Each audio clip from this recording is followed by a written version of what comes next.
As I sat in our bomb shelter, waiting for the hundreds of Iranian drones and missiles headed for Israel, I had one simple question. Why does Iran hate Israel? If I was making a likely list of Israel's enemies, Iran wouldn't be at the top. Just look at this map. Israel's wars were primarily fought against its direct neighbors. Iran is on the other side of the Arabian Peninsula. Also, the Palestinians are Arab. All of Israel's neighbors who fought wars against Israel, Arab. But Iran? They're Persians, not Arabs. Most of Israel's Muslim neighbors are Sunni. Palestinian Muslims are Sunni. But Iran? Shia. And the Sunni and Shia, they haven't exactly gotten along for, well, almost 1,500 years. And on top of all of that, for over 30 years, Iran and Israel were allies. Which might feel like ancient history, but at the end of the episode, we'll get a glimpse of how that history could make a comeback. So why does Iran hate Israel so much? The simple answer is that Iran wants power. Power against the West, or the Saudis, or Taylor Swift fans. Okay, I haven't heard the Swifties one. But I hate that explanation. In working on this episode, I wanted to find answers that went beyond the simplistic. So my deep dive into Iran's hatred of Israel led me to 6 reasons why these former friends became enemies. And the first is Iran's hatred of the West. Let's back it up. Check out this footage of people partying back in the 70s. Normal, right? Except these are Iranians and Israelis partying in Iran. See, shortly after Israel's independence in 1948, things were pretty chill between Iran and Israel. Iran was actually the second Muslim-majority country to recognize Israel. They collaborated on trade, and Israel's national airline had daily, non-stop flights between Tel Aviv and Tehran. Huh? What? How'd that happen? Well, even though Iran was a Muslim-majority country, it was run by a secular dictator. And the Shah was a big fan of Western values, like education, women's rights, religious freedom, but not a big fan of other Western values, like democracy, freedom of the press, not jailing and torturing dissidents. And yet, his iron-fisted rule of Iran was propped up by Western countries, which made the West very unpopular with Iranians who didn't like the Shah. And in the 1970s, that population was growing. Then came the tipping point. In 1979, a popular uprising known as the Islamic Revolution swept through the country. The Shah was out, and an Islamic cleric known as the Ayatollah was in, establishing the Islamic Republic of Iran.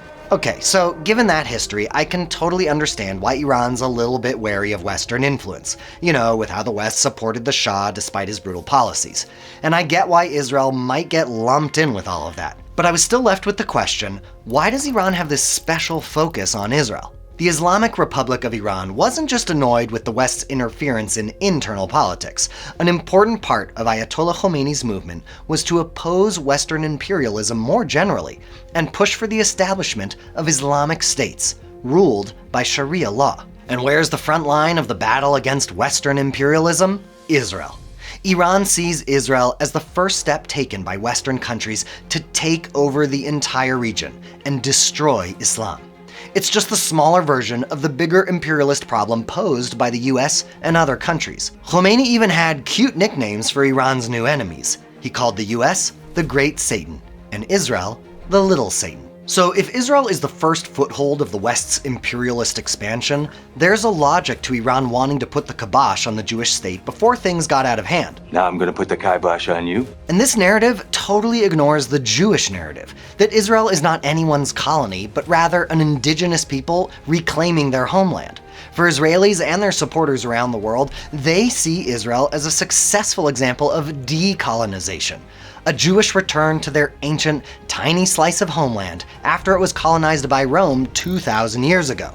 A Jewish return that was begrudgingly supported by the West in the wake of the Holocaust and after a Jewish rebellion against British imperialists. But for now, Iran would prefer to agree to disagree. But I want to go beyond this whole imperialism thing and look at how Iran's hatred of Israel plays a part in regional politics.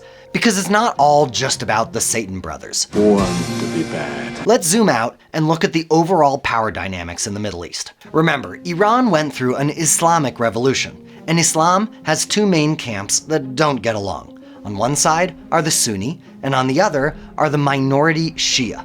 Not clear on the differences? That's okay. Lots of non-Christians don't understand the difference between Catholics and Protestants, and that didn't stop them from fighting 3 centuries of wars. Nobody understands this. But in short, after Muhammad's death, there was a power struggle between Muhammad's cousin and a group of political leaders called the Caliphs. The Sunnis went with the Caliphs, while the Shia went with Muhammad's cousin, and they haven't exactly gotten along since then. Today, the Shia make up only about 10% of all Muslims around the world. So Iran is Shia, a minority group within Islam that doesn't get much love. And after the Islamic Revolution, they had lost all their Western backing.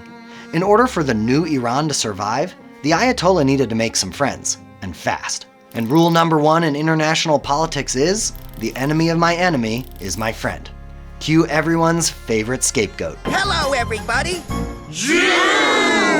Khomeini saw the fight against Israel as a way to unite Shia and Sunni Muslims, giving Iran the next best thing to credibility with other governments. Street cred. Which ultimately helped give Iran a foothold in the region. Using Israel as a common enemy, Iran has successfully built a network of allies among states and militant groups across the Middle East. But while the Islamic Revolution wanted to unite the Muslim world, it ended up mostly doing the opposite, exacerbating divides between Shiites and Sunnis. See, the Sunni dictatorships out there aren't exactly on board with some Persian Shiites leading the Arab Muslim world. They're mostly into pan-Arabism, which not only puts Sunnis in the majority, but closes the door on the non-Arab Iranian Shia. But now that we've zoomed in, let's zoom back out all the way, because Iran has big plans. The Islamic Revolution isn't just for Iran, it's for the whole world. Here's a few choice quotes from the Ayatollah that I came across. "We shall export our revolution to the whole world. Until the cry 'there is no God but Allah' resounds over the whole world, there will be struggle. Establishing the Islamic State worldwide belongs to the great goals of the revolution." Dream big. But if every journey begins with a single step, Israel has kind of tied Iran's shoelaces together. From the Iranian perspective, Israel has played a major role in blocking its goal to globalize the revolution. And here I'm going to paraphrase something I heard from Israeli journalist Haviv Rettig Gur in a podcast from the Free Press. Link in description. Gur said that in the Iranian narrative, for over 2,000 years, the Jews were the weakest people on earth. After all, they're the little Satan.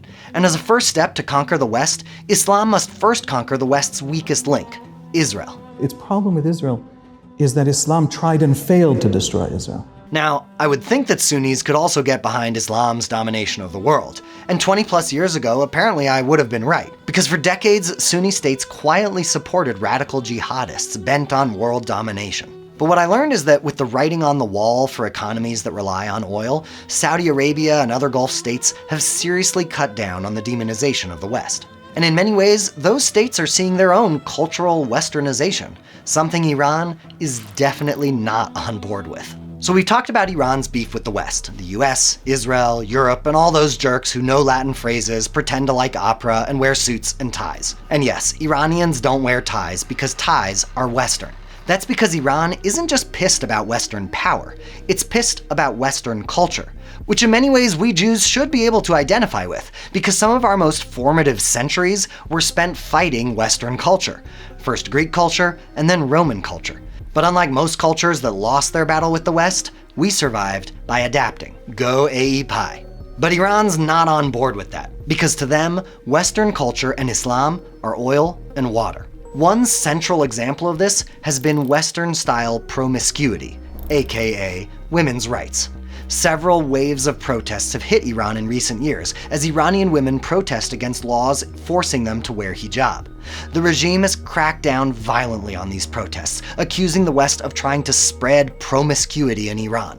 Women in Iran are also banned from singing or dancing in public, and their freedom can be restricted in many ways by their husbands. Israel, with its Western values like freedom and democracy and rights for women, is a giant Western thorn in Iran's side, which is just one more reason why Iran hates Israel. And while I've known about the culture wars for a long time, the next issue is one I only learned about in preparing for this episode: justice. What I learned is that Shiite Muslims believe strongly in a concept called adl, or justice. So much so that it's counted among the pillars of faith for them. Now, in the past, Shiites were resigned to the idea that justice could never be achieved on earth until the return of the Mahdi, a sort of messianic figure. From what I understand, this wait for justice approach developed in the wake of Shia defeats in the early Sunni-Shia conflict. Kind of similar to how militarism was largely beaten out of Jewish identity by the Romans after the last great Jewish revolt. But the Ayatollah decided to push for justice now, even before the coming of the Mahdi. For the Islamic Revolution, justice means actively supporting the oppressed against the oppressor. And the oppressor here goes way beyond just the Shah, who they overthrew. Even before the Islamic Revolution, Khomeini supported and trained Shia terrorist groups, and even the Sunni Palestinians. Iran's message of justice found a receptive audience among Muslims around the world, living under sometimes brutal dictatorships. This commitment to justice found universal appeal among both Sunnis and Shia, bringing together disparate groups in the bigger vision of Islam's reign spreading around the world. And while I think a lot of us could get behind this idea of justice, Iran's brand of justice isn't exactly what most of us have in mind. I mean, capital punishment for homosexuals, subjugation of women, or how about the fact that Iran supports these guys, the Houthis, who literally brought back slavery to Yemen. Okay, so regardless of its source, Iran's hatred for Israel is deep and dangerous. But it's really important to point out the difference between the Iranian government and the Iranian people. Many everyday Iranians have been speaking out in support of Israel and in opposition to the Iranian regime. These are really brave voices that maybe give us a glimpse of hope that the days of hate are numbered. With any luck, we'll find ourselves back in a golden age of friendship between Israel and Iran.